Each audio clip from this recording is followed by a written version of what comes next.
বলরামপুর পঞ্চায়েত সমিতির সভাপতি ও বিডিওর বিরুদ্ধে আর্থিক বিনিয়োগ ও টেন্ডার দুর্নীতির অভিযোগে পাল্টা সাংবাদিক বৈঠক। তৃণমূলেরই আরেক গোষ্ঠীর। প্রসঙ্গত, গত বছর ১৪ই আগস্ট বলরামপুর পঞ্চায়েত সমিতি গঠন হয়। দলীয় নির্দেশ অনুযায়ী সভাপতি হিসেবে নির্বাচিত হয় কাল্লাবতী কুমার এবং সহকারী সভাপতি হিসেবে দায়িত্ব দেওয়া হয় ভালুমনি সরেনকে। নির্বাচন হয় কর্মাধ্যক্ষ, কিন্তু এর পরেই জটিলতার সৃষ্টি হয় টেন্ডার নিয়ে। পাল্টা মুখ খোলেন সভাপতি।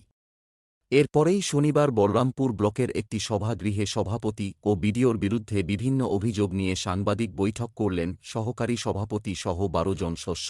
তাদের অভিযোগ, পঞ্চায়েত সমিতি থেকে অর্থসভা বা সাধারণ সভার ডাক দেওয়া হলেও সেগুলিতে ডাকা হয়নি সহসভাপতি ও সদস্যদের। এছাড়াও সভাপতি খোদ ঠিকাদারদের সাথে স্বজন পোষণ করে টেন্ডার প্রক্রিয়ায় কোটি কোটি টাকার দুর্নীতি করেছেন, সেটাও আবার প্রশাসনিক মদতে। তৃণমূলের একে ওপরের উপর এই কাদা ছোড়াছুড়িতে টালমাটাল এখন পঞ্চায়েত সমিতির কুর্সি। বলরামপুরে তৃণমূলের দুটি গোষ্ঠীর মধ্যে দ্বন্দ্ব, তাও আবার আর্থিক দুর্নীতি নিয়ে, যদিও দুদিন আগে সাংবাদিক সম্মেলনের মাধ্যমে এই নীতির অভিযোগ নস্যাৎ করেছেন বিডিও ও সভাপতি। কোনোমতেই মিটছে না তৃণমূলের এই গোষ্ঠী দ্বন্দ্ব। পাল্টার পর পাল্টা অভিযোগে স্তব্ধ এখন সমস্ত পঞ্চায়েত সমিতির উন্নয়নমূলক কাজ। তাহলে কি এবার অনাস্থার দিকে এগোচ্ছে পঞ্চায়েত সমিতি? দুই গোষ্ঠীর দ্বন্দ্বে এমনই আশঙ্কা ঘুরছে শহর জুড়ে। গত পরশুদিন আমরা প্রেস মিডিয়াতে দেখলাম আমাদের পঞ্চায়েত সমিতির মাননীয় সভাপতি যে আমরা যে অভিযোগটা করেছি এসডিওর কাছে, প্রথমে ডিএমের কাছে, তারপরে বিডিওর কাছে, তারপরে এসডিওর কাছে, এই খবরগুলো দেখার পর উনি প্রেস মিডিয়াতে এটাই খণ্ডন করে দিলেন যে অভিযোগটাকে এইভাবে যে আমরা ভিত্তিহীনভাবে এই অভিযোগগুলো করেছি। আপনাদের অভিযোগটা কি মূলত?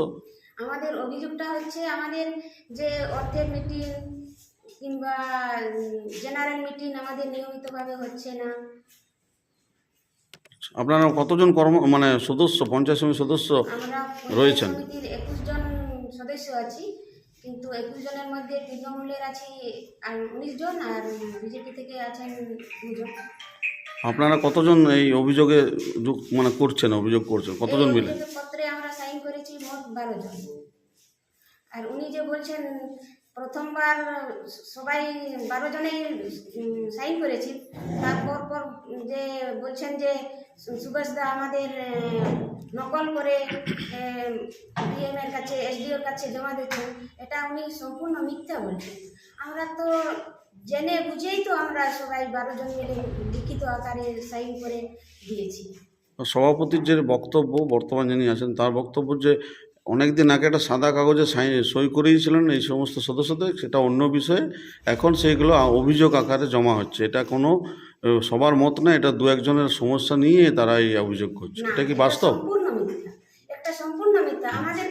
আমরা তো সবাই আলোচনা করেই এটা করেছি, কেউ আমাদেরকে জোর করে সাইনও করায়নি আর ভয় দেখিয়েও সাইন করায়নি। আমরা ইচ্ছায়, নিজেদের ইচ্ছায়, আমাদের নিজেদের অধিকারের জন্যই আমরা যে সমিতি থেকে জিতে এসেছি, প্রত্যেক মেম্বারে আমাদের ন্যায্য অধিকারের দাবিতেই আমরা এখানে সবাই আলোচনা করেই সাইন করেছি। আপনার পরিচয়টা দিন। আমার নাম হচ্ছে ভালুমনি সরেন, বলরামপুর পঞ্চায়েত সমিতির সহসভাপতি। আমাদের 14/8/2023 পঞ্চায়েত সমিতি গঠন হয়। আমাদের সেখানে পঞ্চায়েত সমিতির সভাপতি ম্যাডাম কাল্লাবতী কুমার সভাপতি নির্বাচিত হন। সহসভাপতি ভালুমনি সরেন সহসভাপতি হিসাবে উনিও শপথ নেন। বাকি আমরা কর্মাধ্যক্ষ এবং হিসাবে শপথ নিই আমরা। কিন্তু খুব দুঃখের সঙ্গে আজকে আমরা জানাচ্ছি বলরামপুরের জনসাধারণের স্বার্থে যে 28 জুন একটা অর্থর মিটিংয়ের আমি চিঠি পাই এবং আমাদের সঙ্গে যারা কর্মাধ্যক্ষরা আছে তারাও সেই চিঠি পায়। তার পরবর্তীকালে কোনো এখানে অর্থর মিটিং ডাকা হয় নাই, কোনো চিঠি আমাদের কাছে নাই। এরপরে যদি রাতের অন্ধকারে সভাপতি এবং তার সঙ্গে প্রশাসনের একটা অংশ যদি কোনো মেম্বারকে অর্থর লোভ দেখায় বা অর্থ দিয়ে যদি কোনো মিটিংয়ে ডেকে যদি সই করাইছে, তাহলে আমাদের জানা নেই, এটা আমরা একটু অজানার মধ্যেই আছি। কিন্তু ওইভাবে ওনারা, আমি যেটুকু জানি পঞ্চায়েতের বই পড়ে যেটুকু আমরা গাইডলাইন বুঝতে পেরেছি, ওইভাবে ওনারা সই করাতে পারেন নাই। দ্বিতীয় ঘটনা আছে, প্রথমে সাধারণ সভা বারবার আমরা ডাকার জন্য বলেছি, সমস্ত মেম্বাররা যাতে কোথায় কী স্কিম হচ্ছে না হচ্ছে, পঞ্চায়েত সমিতিতে কত টাকা আসছে না আসছে, সেগুলো সমস্ত পঞ্চায়েত সমিতির মেম্বাররাকে জানানো হবে। কিন্তু বারবার বলা সত্ত্বেও কোনোরকম সভাপতি সাধারণ সভা ডাকতে নারাজ এবং অর্থর মিটিংও উনি ডাকতে চান নাই। পূর্ত স্থায়ী কমিটির মাঝে উনি মিটিং ডেকেছিল, অনেক মেম্বার উপস্থিত ছিল, অনেকে সেখানে উপস্থিত ছিলেন না। এই অভিযোগ নিয়ে আমরা বারবার ডিএমকে লিখিত দিয়েছি, বিডিও সাহেবকেও লিখিত দিয়েছি এবং শেষে আমরা এসডিও সাহেবকে লিখিত দিয়েছি। এটাই বলেছি যে সভাপতিকে বারবার বলার পরেও উনি তার পরিবার এবং মুসলিম একজন ঠিকাদারকে নিয়ে উনি পঞ্চায়েত সমিতির সমস্ত কাজকর্ম এবং চালিয়ে যাচ্ছে। এবং আমরা যারা পঞ্চায়েত সমিতির মেম্বার কর্মাধ্যক্ষ আছে, আমাদের এলাকায় যেসব কাজগুলো উনি করেছেন, অধিকাংশ কাজে দুর্নীতি হয়েছে, অধিকাংশ মাল মেটেরিয়ালস ঠিক নেই। বারবার বিডিও সাহেবকে বলার পরেও উনি কোনো হেলদোল দেখাননি। তাই ভিডিও যে আমাদের মাথার উপরে আছেন, আমরা বিডিও সাহেবকে জানাচ্ছি, ভিডিও যখন উনি শুনছেন নাই, আমরাকে পাত্তা দিচ্ছেন নাই, তখন আমরা বাধ্য হয়ে ডিএম সাহেবের কাছে বারবার ছুটছি। আমরা এসডিও সাহেবকে জানিয়েছি এবং একটা চিঠি আমি আপনাদেরকে দেখাবো। একটা হোয়াটসঅ্যাপ আমাদের গ্রুপ করেছিল বিডিও সাহেব, হোয়াটসঅ্যাপ গ্রুপ, তাতে আমাদের 19 জন মেম্বার এবং 2 জেলা পরিষদের সদস্য সেই হোয়াটসঅ্যাপ গ্রুপে যুক্ত ছিলেন, বিডিও সাহেব এবং তার সঙ্গে পিডিও সাহেবও ছিলেন। বিডিও সাহেবের বক্তব্য বলে যা ভুল হয়েছে এরপরে আপনারা এটাকে আর ঘুরে উঠাবেন না, আপনারা ছেড়ে দেন, আমাদের তো ভুল করেছি। উনি স্বীকার করেছিলেন সভাপতি এবং বিডিও আমাদের সামনে যে না আমাদের এইটা ভুল হয়েছে। পরবর্তীকালে একটা হোয়াটসঅ্যাপ উনি গ্রুপ তৈরি করে দেন। সেই গ্রুপে উনি বললেন যে আমি যা কিছু কাজকর্ম এরপরে হবে, জেলা থেকে যা কিছু ডেভেলপমেন্ট উন্নয়নের চিঠি আসবে, আমি সমস্ত মেম্বারদেরকে শেয়ার করে দেব। কিন্তু খুব দুঃখের সঙ্গে বলছি আপনাকে গ্রুপ করাই হলো, কিন্তু কখনো উনি শেয়ার করেন না।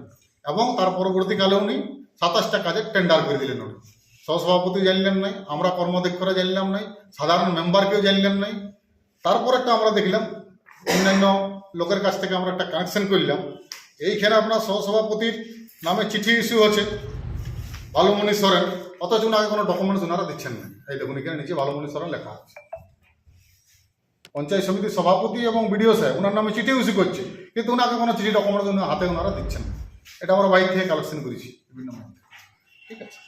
এবং অর্থর মিটিং আমরা আদৌ এখনো পর্যন্ত জানি নাই। আমি একটা মিটিংয়ে চিঠি পেয়েছি, এই দেখুন আমার চিঠি সুভাষ দাস লেখা আছে, একটা চিঠি আমি পেয়েছি। এরপরে যদি রাতে অন্ধকার ওনারা মিটিংটাকে যদি সিদ্ধান্ত নিচ্ছে, তাহলে ওনাদের বিষয় ঘটে। দ্বিতীয় গল্পটা আছে, যেটা সভাপতি বললেন যে আমি নাকি কোঅপারেটিভে যাই এবং উনি হিসাব দিয়েছেন। পঞ্চায়েত সমিতির সঙ্গে আমরা যেটুকু জানি, কোঅপারেটিভের সঙ্গে আমাদের কোনো সম্পর্ক নেই। আমাদের পঞ্চায়েত সমিতি পরিচালনা করতে যদি কোথাও কোনো ভুল ত্রুটি হয়ে থাকে, তাহলে আমাকে পঞ্চায়েত সমিতি উনি বুঝিয়ে দিবেন। উনি কোঅপারেটিভ যাবেন কেন? তাহলে কোঅপারেটিভ গল্প আনছেন মানে নিশ্চয় তো স্বরূপ হয়েছে, উনি স্বীকার করে নিয়েছেন নিশ্চয় দুর্নীতি হয়েছে, এখানে টাকা তোলা হয়েছে। সেই হিসাবে উনি কোঅপারেটিভ দিতে গেছিলেন, আমরা কেউ কোঅপারেটিভে অংশগ্রহণ করি না। আমরা পঞ্চায়েত সমিতির মেম্বার, পঞ্চায়েত সমিতির কর্মাধ্যক্ষ, আমাদের যেটুকু সমস্যা তৈরি হবে ডেভেলপমেন্টের কাজ আমরা পঞ্চায়েত সমিতি আলোচনা করবো, দরকার বিডিও সাহেবের চেম্বার আলোচনা করবো। আমরা কোঅপারেটিভ যাবো কেন? এর দায় ওনাকে সম্পূর্ণ উনিকে দিতে হবে। এবং আমরা দায়িত্ব স্বরূপ বলছি এখানে দুর্নীতি হয়েছে, দুর্নীতি হয়েছে, দুর্নীতি হয়েছে। এর পরের স্টেপটা কি? এর পরের স্টেপ হচ্ছে আমরা মাননীয় মুখ্যমন্ত্রীকে আমরা জানাবো এবং আপনাদের মাধ্যমে আমাদের রাজ্যের মুখ্যমন্ত্রী এবং সংসদ অভিষেক ব্যানার্জির কাছে আমার অনুরোধ রাখছি, এই যে কোটি কোটি টাকার যে দুর্নীতি এখানে হয়েছে, কয়েকজন ঠিকাদার এবং এটার সঙ্গে সরাসরি বিডিও সাহেব যুক্ত আছে, আমি দায়িত্ব নিয়ে আপনাদের সঙ্গে বলছি, সভাপতি, বিডিও সাহেব এবং কয়েকজন ঠিকাদারকে নিয়ে যে কোটি কোটি টাকার দুর্নীতি হয়েছে, সেই তদন্ত যাতে মাননীয় মুখ্যমন্ত্রী এবং অভিষেক ব্যানার্জি কুইক তদন্ত করে, তার জন্য আমি আপনাদের মাধ্যমে ওনারাকে অনুরোধ এবং রিকোয়েস্ট করছি। আপনার পরিচয়? আমার পরিচয় হচ্ছে আমি পঞ্চায়েত সমিতির কর্মাধ্যক্ষ, কুটির শিল্প, বিদ্যুৎ, চরাচরিত, নাম? সুভাষ দাস।